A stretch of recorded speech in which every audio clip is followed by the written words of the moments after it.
balikan natin yung kwento kahapon. Yung moment na kumuha daw ng baril si VP Sara kay Pastor Canor. Ito yung balita kahapon. Duterte's left with bag of guns after visit to Kibuloy. Yan ang sinabi ng witness ni Rizonte. Panoorin uli natin to guys ha. Para lang ma-refresh ang ating mga alaala. Let's refresh our memories. Ito yung nangyari.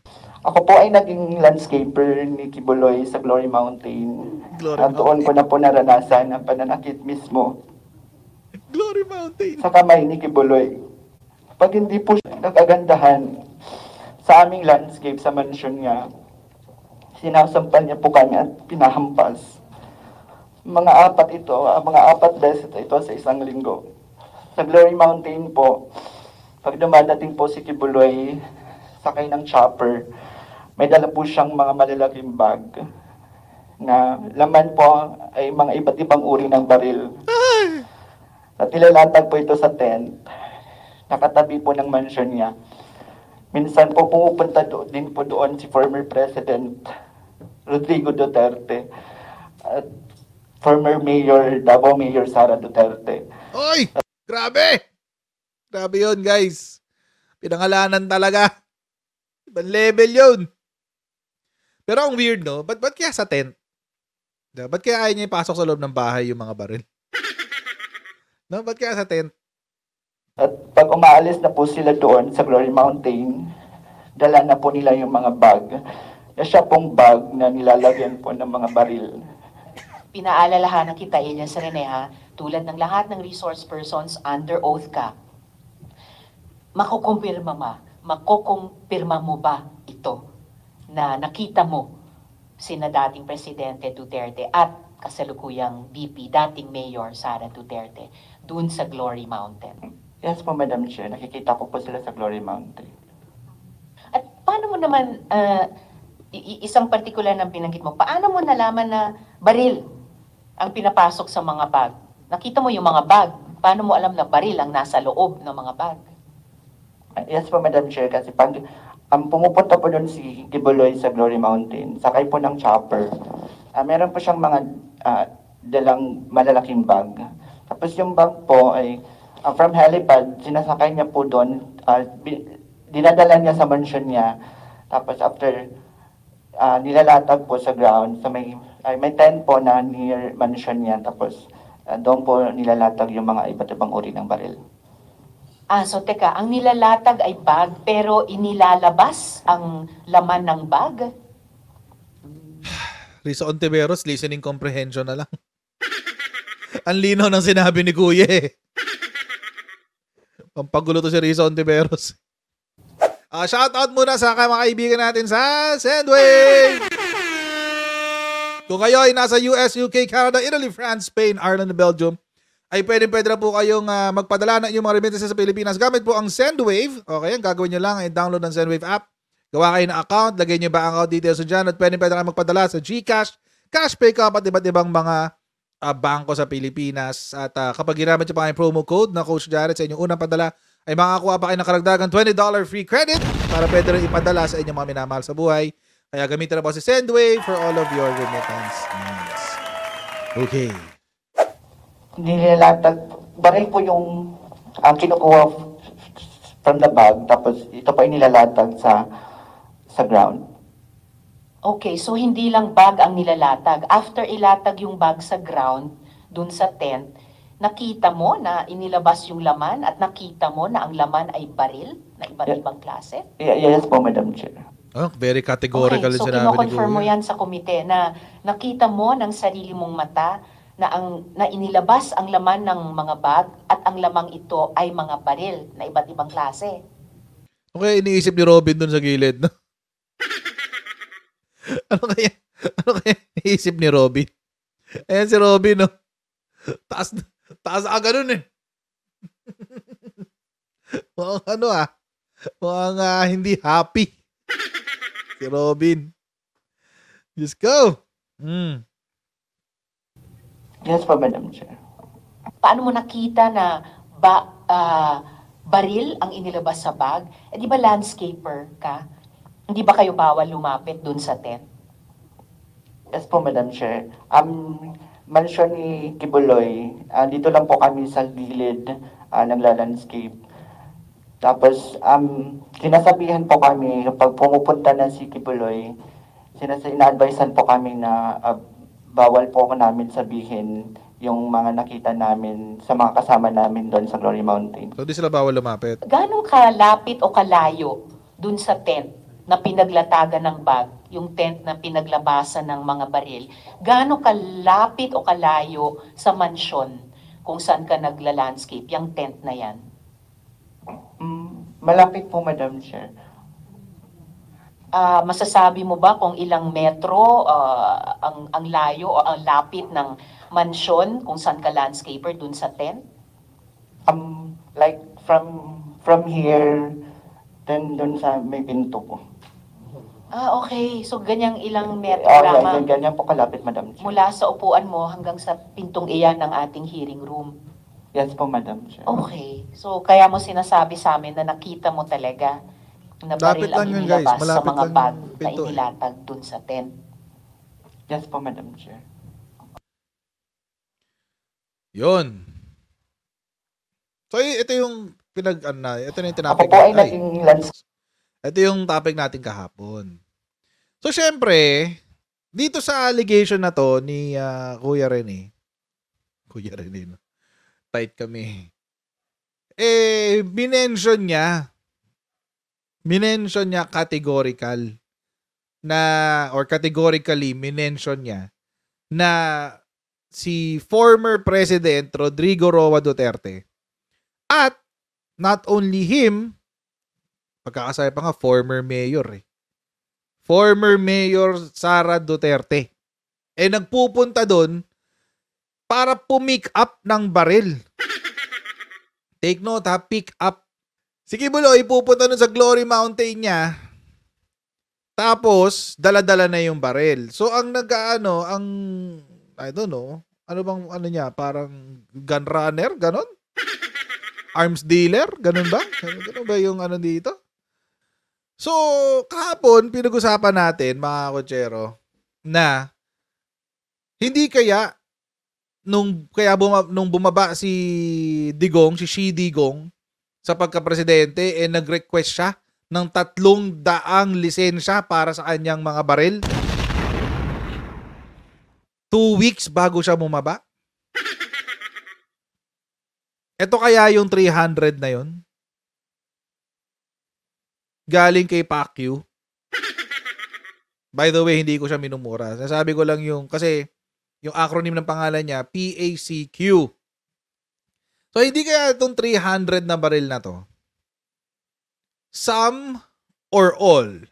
Some, I'm not saying na it is a fact. I'm just saying na baka yung ibang baril dito sa 300 na to nanggaling kay Kibuloy. It's possible. It is possible. Kasi bakit ka naman hihingi ng lisensya sa 300 baril 2 linggo bago ka bumaba? Ang tanong, binayaran mo ba yan? Binayaran mo ba yung 300 lisensya, guys? Ang dami nito. Pero mga kotsero, ang tanong ko dito, may limit kaya yun ba? 15 to 100? Ganon? Or 15 to 50? Hindi natin alam. Hindi ko alam kung gano'n eh. Basta ang alam ko yung sa akin, nagdalawa lang. Tapos mura lang yan, 5,000 lang. So, ganon. Bakit ka magpaparehistro ng 300 baril 2 linggo bago ka bumaba? Tapos, take note ha. Take note. Take note. Ang lakas ng loob mo na mag-propose ng secession. Bakit? Kasi armado kayo. MILF, MNLF, di ba nagrereklamo si Tulfo, bakit daw 4,000 lang daw yung sinuko? Partida, tagal na rebelding grupo yun ha. Eto si Duterte, isang tao lang, 300. Tapos ang excuse niya, lisensyado naman lahat yan eh, galing pa ng Camp Crame yung lisensya. I never keep a firearm in the house that was not licensed by Camp Crame. I am a gun collector and people know that. So sometimes when they visit me, they would bring firearms as a gift and I made sure that they get licensed immediately. O di pwede nga, posible na itong mga baril na to, posibleng totoo na nagpupunta si Shi Digong at si Sara, si VP Sara, sa Glory Mountain para kumuha ng baril. Itong masaklap, guys. Alam niyo masaklap? Itong masaklap. Sinagot daw ni VP Sara. Sinagot daw. Daw, as in daw. We don't know kung sagot yung ginawa niya. Pero para sa akin, hindi sagot yun. Ang isang sagot ay categorical. Rekta. Minsan pa-sarcastic pa. Yun ang sagot. Yan. O yan ha. May video rin yan. O, papanoorin natin yung video, huwag kayo mag-alala. Kalma lang kayo. Ewan ko Ewan ko lang. Baka sa inyo, sagot na to. Pero para sa akin, hindi. I'll let you be the judge.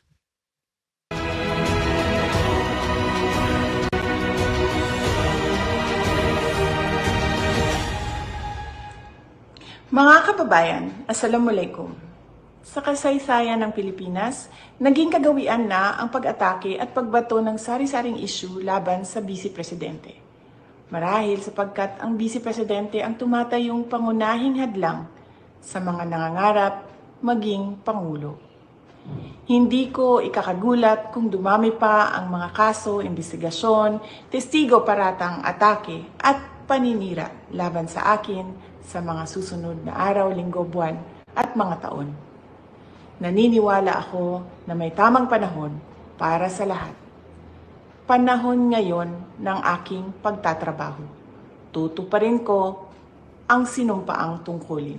Uunahin ko ang mga tunay na suliranin. Uunahin ko ang Pilipino. Syukran. Okay.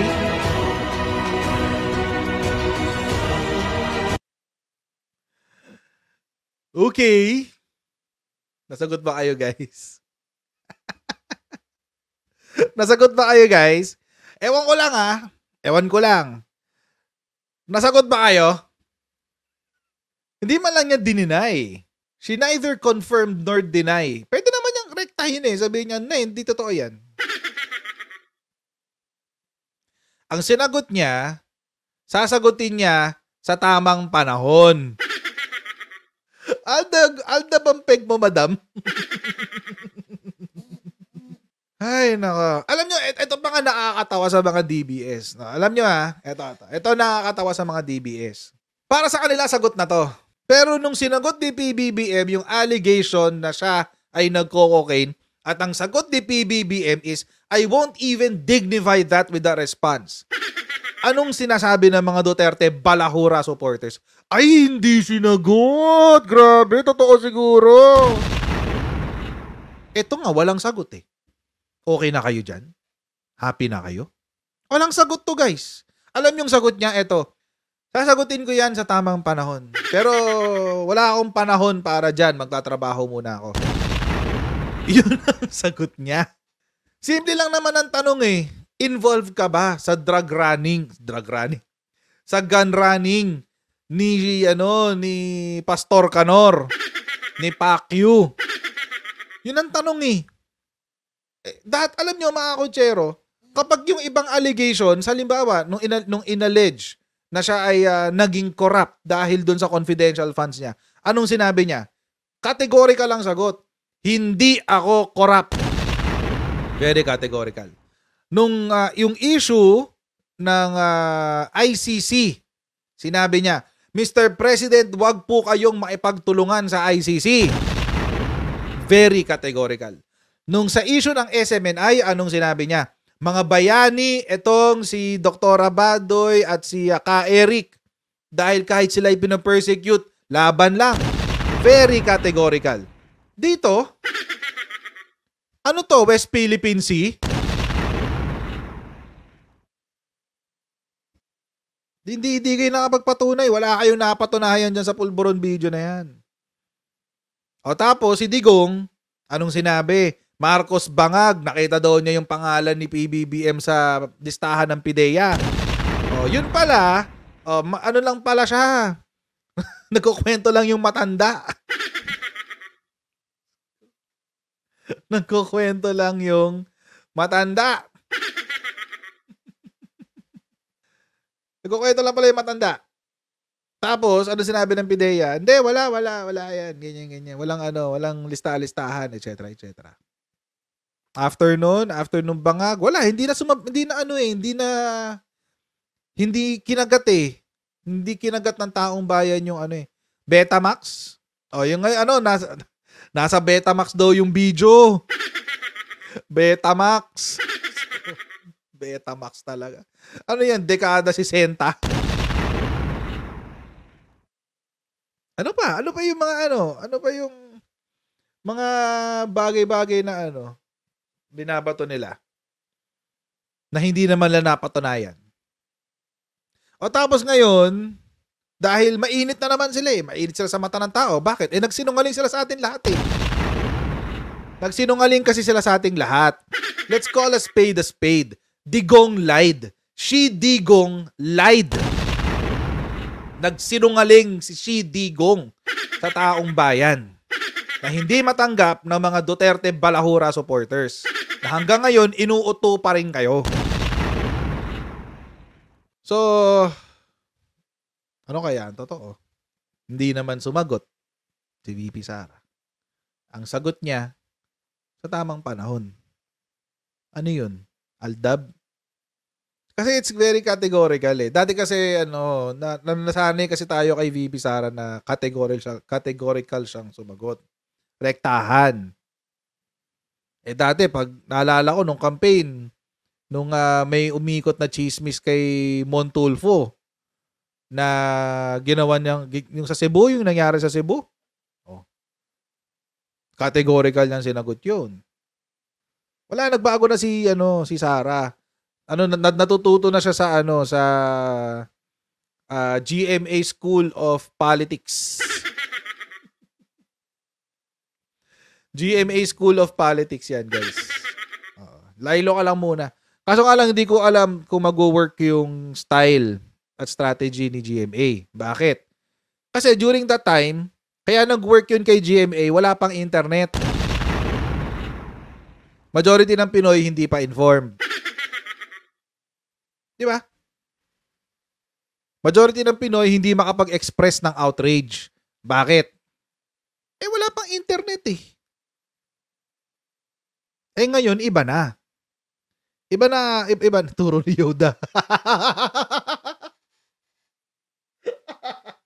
Gusto ko to, turo ni Yoda. In fairness, mukhang Yoda si GMA.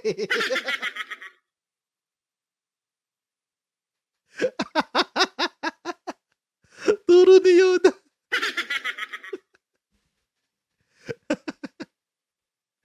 Quiet be for now. Yoda, wala. President you will become. Quiet be for now.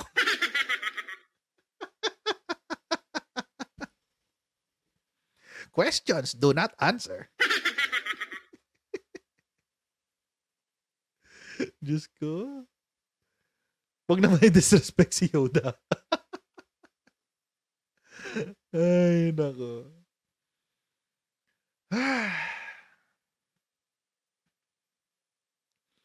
No, hindi na ako naniniwala sa pinagsasabog ng Pinklawan. Hindi. Alam nyo, hindi na ako naniniwala dyan sa pinagsasabog ng Pinklawan yung Duterte at Marcos. Alam nyo kung bakit?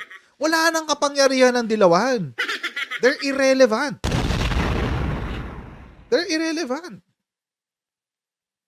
Hindi na ako naniniwala dyan. Wala namang maniniwala na sa Dilawan This all started kasi yung mga Duterte, yung mga die-hard Duterte supporters, inagahan ninyo ang politika. Hindi man lang kayo nag-intay na matapos ang midterm elections. So ngayon, ayan. Sorry kayo ngayon. Wala nagsusulsul sa kanila. In fact, ginagamit pa nga ng mga DBS yung mga articles na sinusulat ng mga Dilawan. O ngayon, yung estate tax, ginagamit na rin ng mga Duterte balahura vloggers. Oh. Walang nagtulak para mag-away ang Marcos at Duterte. Ang Duterte balahura supporters ang nauna. Nakwento ko na sa inyo yan. July pa lang, nag-umpisa na yan. Pagkaupo pa lang ni PBBM, binatikos na si Clarita Carlos. Bumatikos agad sa bigas. Alam niyo ba kung saan nag-umpisa yung term na budol? Sa mga die-hard Duterte supporters. Sa kanila unang nanggaling yan.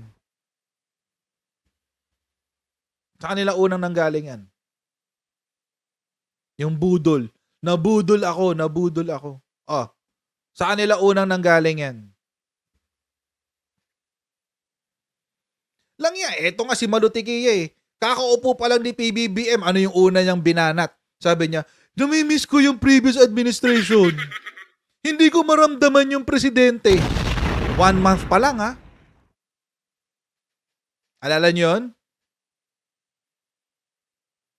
Hindi ko maramdaman yung presidente, etc. Sa kanila nag-umpisa yan. Lang yan, 1 buwan pa lang, nag-i-expect ka ng paramdam. Ganon. Doon nag-umpisa yan, guys. O yan, kakapolitika nyo. Aala nyo, mahihila nyo lahat. So eventually, isa-isa nang nagkaalasan sa mga Duterte. Ako siguro yung more later casualty nila. Ako yung later casualty nila. Kasi bakit? Kasi binalahura ako ng mga vloggers ni Duterte. Ba't ako susuporta sa kanila ngayon? Tapos gusto pang ni Duterte na i-disturb yung gobyerno. What the heck are you thinking? What the hell? Diba? Di po kung may impluensya ka, gusto mo na i-disturb yung gobyerno. Adik pala ito. Mag-intake yung eleksyon.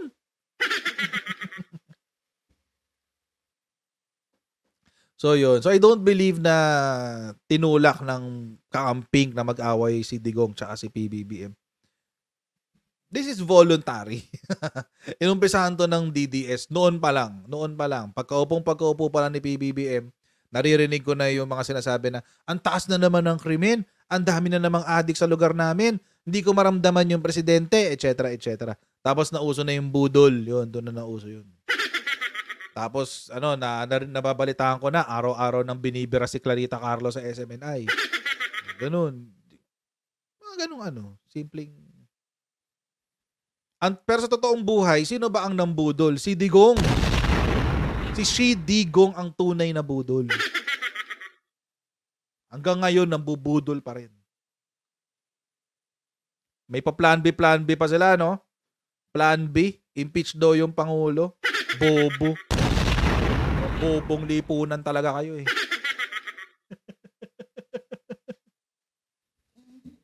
Di nag-isip. Gusto i-disturb yung gobyerno. Paano? Wala sila sa Pilipinas. Wala naman sila sa Pilipinas eh. Pag na-disturb ang gobyerno, sino mahihirapan? Tayo. Basta tayo sa totoo. Doon lang tayo sa wala tayong legit na wala tayong kinikilingan. Nakakabira ako sa admin, nakakabira ako sa mga Duterte, nakakabira ako sa lower house, sa Senate. Kasi legit. Legit ako walang kinikilingan, guys. Yung iba dyan, nakakatanggap ng magkano ba? May kilala ako, nakakatanggap ng 100K. Hindi lang ako mag-talk. May kilala naman ako, mas cheap, 5,000 lang. May kilala rin ako, 50K naman siya. Hindi na lang ako mag-talk kasi alam nyo na. Kala nito mga to, hindi nakakarating sa akin yun. Sila yung mga legit na bayarang vloggers, guys. Bakit? Kasi, hello. Hindi nila kaya eh. Hindi nila kaya. Clue? Ayoko. Hindi naman ako chismoso eh. Ay, hindi. Confirm na yan yung 1 million kay Jason sa. Ano na yun? Given na yan. Given na yan. Given na yan. Hint ba? meron akong nabalitaan. Nung nag-uumpisa silang mag-vlog. Ito kwento lang naman ha. Hindi ko na lang sasabihin. Nung nag-uumpisa silang mag-vlog. May may allowance sila na 5,000 per week. So 20,000 a month. Ganun. 5,000 per week. Tapos, eventually, nadadagdagan yun. Habang tumatagal sila sa pagbablog ng kung sino-sino. Hindi ko na lang sasabihin kung sino. Pero, just to let you know, at kung makakarating man sa kanila tong video na to, alam ko siya. Kaya, kilala ko kayo. Meron pa. Meron naman to, isang grupo naman sila ng vloggers. Mga grupo ng vloggers. Hindi ko na sabihin kung sino. Basta, alam. Basta yun.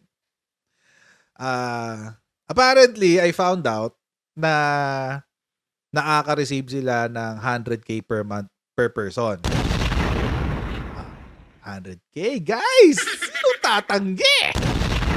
Imagine, kahit hindi malaki yung channel mo, nag-100K ka. Yan. Basta wala ako sinasabing pangalan. Ha? Hindi ako sinasabing pangalan. Wala ako sinasabing pangalan. Sinasabi ko lang, lahat ng kampo ngayon, kahit saan ka lumingon. Pag iisa sila ng trompeta, malamang sa malamang, receiver sila. Malamang sa malamang, receiver sila. Lalo yung iisa yung tinutumbok, iba-iba lang ng sinasabi pero iisa lang ng tumbok. Iba pa yung in-expose ni tawag nito, ni Martin Andanar. Iba pa yun guys. Si Maharlika tsaka si Sas. Iba pa yun. Bistado. Wala. Tapos ako yung inakusahang bayaran. Nakakapal na mga mukha nyo. Nakakapal na mga mukha nyo.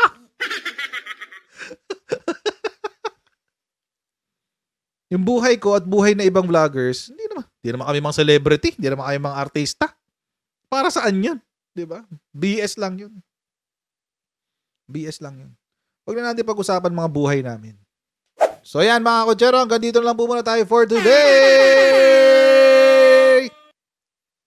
Huwag niyo po kalimutan mag-like, share, and subscribe sa ating Coach Jared YouTube channel at paki-follow na rin po tayo sa ating Facebook page. Pa-like and updated sa mga ganap dito sa aking channel, and I'll see you in our next Coach Jared Live. Alright, God bless and see you next time guys. Bye!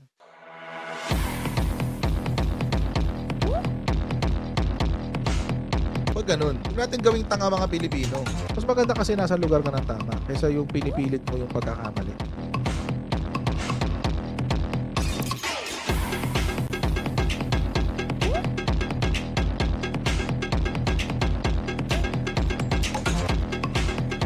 Are they willing to go that far? Hindi makakalimutan ng Pilipino yan hanggat di nasasagot niya. Sino ngayon nagsasabi ng totoo?